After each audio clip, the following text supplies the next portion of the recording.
What's up mga ka-recap? Kung gusto nyo ang mga ganitong content about time travel and sci-fi, huwag kalimutang mag-subscribe at i-like ang video na ito upang magganahan ako sa pag-upload ng mga bagong videos at sabay-sabay tayo mag-enjoy. Halika, simulan na natin! Ang pamilyang Suzuki ay isang pamilyang may 4 na miyembro na naninirahan sa isang suburban na bahagi ng Tokyo.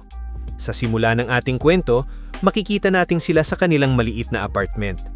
Ang ama, si Yoshiyuki Suzuki, ay nag-e-enjoy sa panonood ng telebisyon habang ang kanyang anak na lalaki na si Kenji at ang anak na babae na si Yui ay abala sa kanilang mga cellphone. Makikita na ang pamilya ay lubos na umaasa sa teknolohiya upang aliwin ang kanilang mga sarili at halos hindi na sila nagkakaroon ng oras na magsama-sama. Sa madaling salita, hindi sila naiiba sa ibang mga pamilya sa mundo sa puntong ito. Kinabukasan ng umaga, nagising si Yoshiyuki ng huli at napansin niyang hindi gumagana ang kanyang alarm clock. Nagmamadali siyang lumabas at tinanong ang kanyang asawa na si Mitsui kung anong oras na, ngunit nalaman niyang wala ni isa mang orasan ang gumagana. Sinabi rin ni Mitsui sa kanya na lahat ng bagay na umaandar gamit ang kuryente ay tumigil sa paggana dahil sa pagkawala ng kuryente. Nagising si Yui at nataranta nang makita niyang hindi rin gumagana ang aircon at ang TV. Sinubukan ni Yoshiyuki na tawagan ng kumpanya ng kuryente, ngunit pati ang telepono ay wala ring signal. Agad na nagbihis ang ama at ang mga bata at lumabas para pumasok sa trabaho at paaralan. Nakakita sila ng maraming taong nagtitipon sa elevator, naghihintay na ito ay dumating, ngunit nalaman nila na huminto rin ang elevator dahil sa pagkawala ng kuryente. Lahat ng tao sa palapag ay bumaba sa hagdan, litong-lito sa kakaiba at bigla ang pagkawala ng kuryente. Huli na si Yoshiyuki, kaya nagmamadali siyang pumunta sa estasyon ng tren, ngulit muli siyang nakatagpo ng napakaraming tao. Lumabas na, ang pagkawala ng kuryente ay nagpahinto rin sa mga tren, kaya hindi sila makakabiyahe hanggang sa may bagong abiso. Sinubukan ng mga tao ang pagsakay sa bus bilang alternatibo, ngulit lahat ng sistemang pinapagana ng kuryente at gasolina ay hindi rin gumagana. Samantala, makikita si Kenji na papunta sa paaralan sakay ng kanyang bisikleta. Ang lungsod na karaniwang matao ay wala ni isang sasakyang umaandar. Nagtaka si Kenji habang mas lalo siyang nagbibisikleta at nakitang naglalakad na lamang ang lahat papunta sa trabaho. May 2 matanda pang naiinggit sa kanyang bisikleta. Nang sa wakas ay makarating si Yoshiyuki sa kanyang opisina, nalaman niyang sarado ang automatikong pintuan sa harap. Mas kakaiba pa, hindi rin gumagana ang alinman sa kanilang mga relyo kaya hindi nila alam kung anong oras na. Matapos mag-isip-isip, binasag ng 2 sa kanyang mga kasamahan ng pintuan at pumasok upang magtrabaho. Ngunit agad silang nadismaya nang mapagtantong wala ring kuryente ang mga computer sa opisina. Oo, malamang alam na nila iyon. Gusto lang talaga nilang makabasag ng salamin. Samantala, nakipag-meet si Mitsui sa kanyang mga kaibigan sa labas ng apartment at pinag-usapan nila ang pagkawala ng kuryente. Nagmamadali ang kanyang mga kaibigan sa tindahan para bumili ng kandila para sa gabi. Nagtaka si Mitsui dahil naniniwala siyang babalik din ang kuryente pagsapit ng gabi, ngunit sumama pa rin siya sa kanila. Sa grocery store, nag-iimbak ang mga tao ng pagkain, tubig at iba't ang supply. Ganon din ang ginawa ni Mitsui at pumila siya ng mahaba para magbayad. Dahil hindi gumagana ang mga makina, inanunsyo ng cashier na cash lamang ang kanilang tatanggapin. Dahil dito, may ilang taong umalis sa pila para kumuha ng pera sa ATM, ngunit nalaman nilang hindi rin ito gumagana. Sa opisina ni Yoshiyuki, napagtanto ng mga tao na hindi ito karaniwang pagkawala ng kuryente, ngunit hindi pa rin nila alam kung ano talaga ang problema. Pinauwi sila ng kanilang boss ng araw na iyon dahil hindi sila makakapagtrabaho ng walang mga computer. Habang pauwi sa bahay, dumaan si Yoshiyuki sa bisikleta. Mataas ang presyo ng bisikleta dahil sa sitwasyon, mulit bumili pa rin si Yoshiyuki. Para itong toilet paper noong panahon ng COVID. Sa gabi, nagsindi ang pamilyang Suzuki ng mga kandila sa buong bahay at tahimik na kumain ng hapunan. Pumunta si Kenji sa banyo, ngunit nalaman niyang hindi gumagana ang toilet flush. Sa kasabay nito, huminto rin ang pag-agos ng tubig sa gripo. Nagtaka si Yui dahil hindi naman dapat apektado ng pagkawala ng kuryente ang mga gripo. Pagkatapos ng hapunan, bumalik ang mga bata sa kanilang kwarto gaya ng dati. Ngunit agad silang nabobore nang wala ang kanilang cellphone at internet. Nagtipon ng buong pamilya sa balkonya at minasdan ng kanangitan. Mas lalo pang luminanag ang liwanag ng mga bituin sa dilim na lungsod. Nag-enjoy ang pamilya sa dekalidad na oras na magkasama. Sa unang pagkakataon matapos ng napakatagal na panahon, maaaring sa unang pagkakataon pa noong dekada ng 80s. Ikatlong araw na mayon ng pagkawala ng kuryente, at ang apartment ng pamilyang Suzuki ay nasa masamang kalagayan na.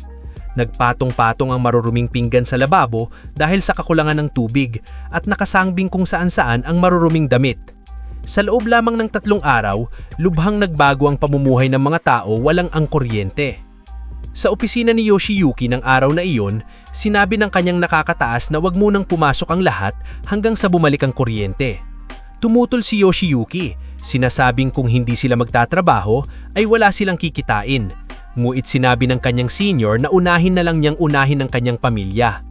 Ayon dito, magiging napakahirap mamuhay sa isang lungsod na tulad ng Tokyo sa ganitong kondisyon dahil mauubusan sila ng pagkain at tubig.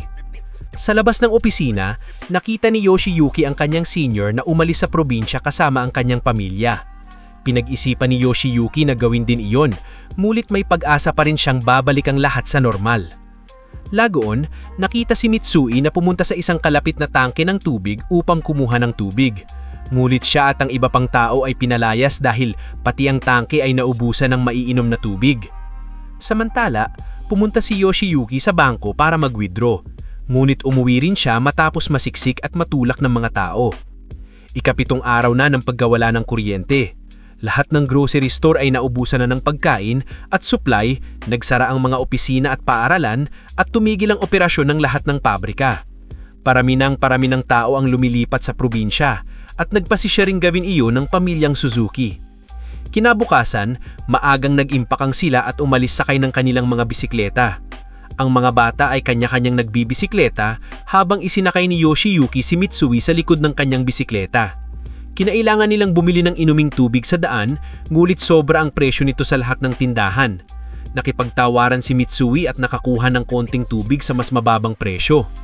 Huminto sila sa isang lugar para magpahinga at kumain para sa araw na iyon at agad ulit nagpatuloy.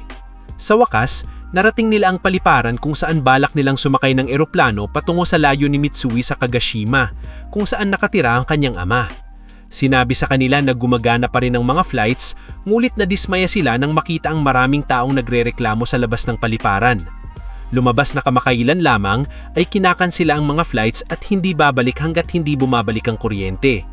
Dahil wala na silang mapuntahan, napadpad ang pamilya sa isang kalapit na hotel.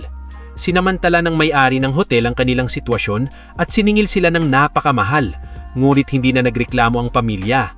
Sa gabi, iminughan ni Yui na bumalik na lamang sila sa bahay. Ngulit ayon kay Yoshiyuki, wala nang pagkain at tubig sa buong Tokyo, kaya imposibleng mabuhay roon. Kailangan nilang makarating sa Kagashima gamit ang kanilang mga bisikleta.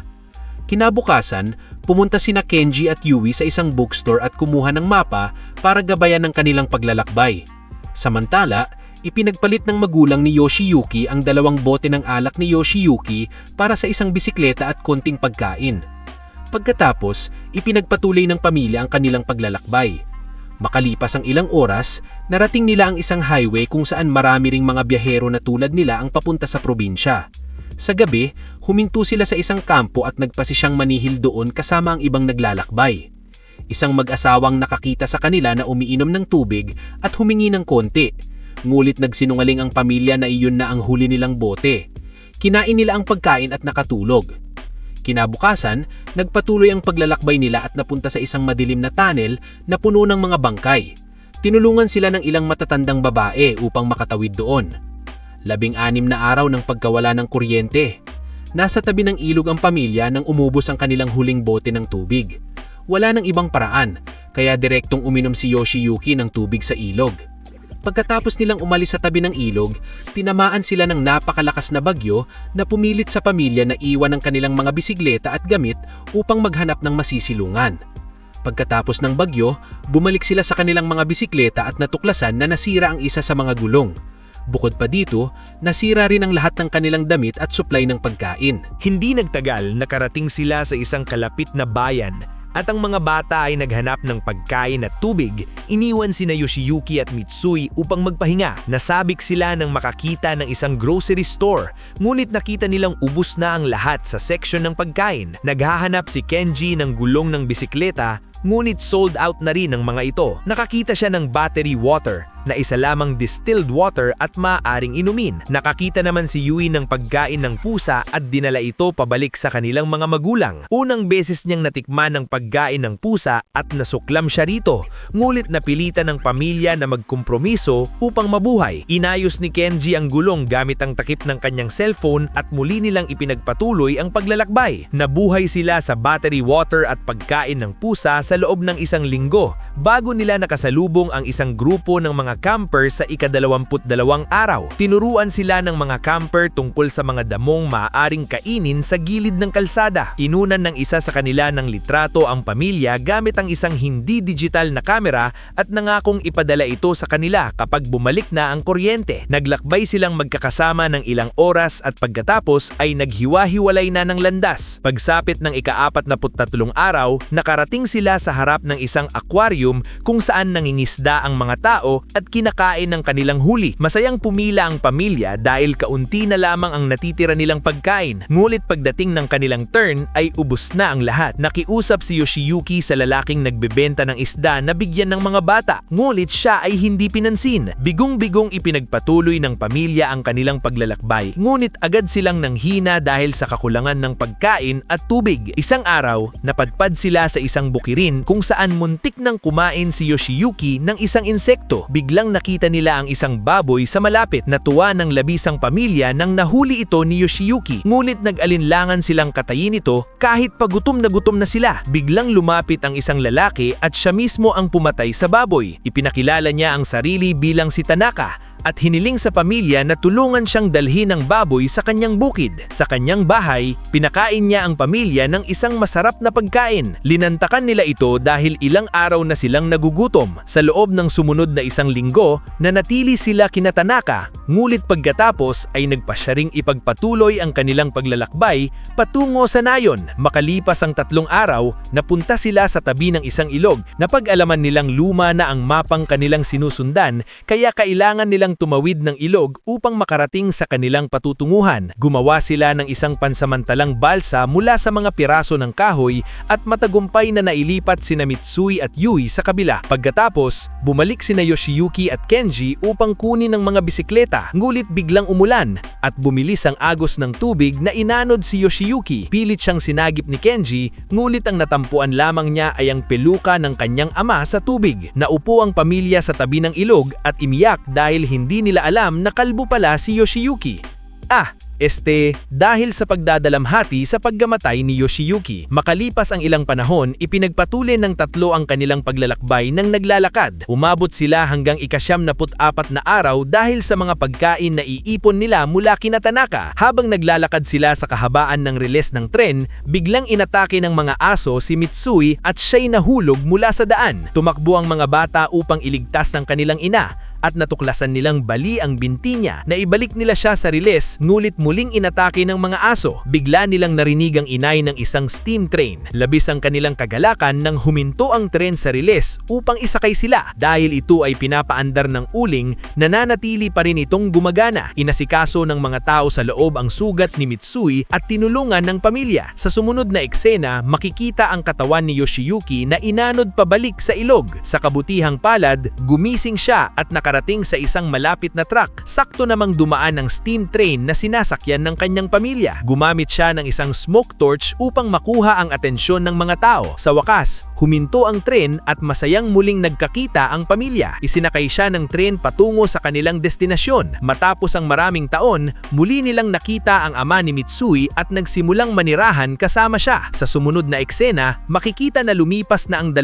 taon at 126 na araw mula sa mawalan ng kuryente. Ang pamilyang Suzuki ay naninirahan na sa magandang nayon ng Kagoshima. Masaya sila, nangingisda at naghahabi ng kanilang sariing mga damit. Isang araw, gumising si Yoshiyuki sa tunog ng isang alarm clock. Pagkatapos, gumising ang buong nayon sa pagbabalik ng kuryente. Nagsimulang gumana ang lights at tumunog ang cellphone. Laking gulat ng lahat Ngunit walang nakaalam kung ano talaga ang dahilan ng pagbabalik ng kuryente. Pagkalipas ng ilang linggo, bumalik ang pamilya sa dati nilang buhay sa Tokyo. Hindi rin ito nagtagal. Mukhang pinili pa rin ng internet kaysa kay Lolo. Ayon sa balita, ang higit 2.5 taong paggawala ng kuryente ay sanhi ng isang solar flare mula sa araw. May naniniwalang gawa ito ng isang teroristang organisasyon, ngunit hanggang ngayon ay hindi pa rin konfirmado ang tunay na dahilan. Nagtatapos ang pelikula nang matanggap ng pamilya ang litrato na kuha ng isang stranger habang sila ay naglalakbay. Itinuro ng pagkawala ng kuryente sa mga tao na pahalagahan ng maliliit na bagay sa buhay na dati nilang ipinagwawalang bahala, tulad ng pamilyang Suzuki na dati walang pakialam sa isa't isa,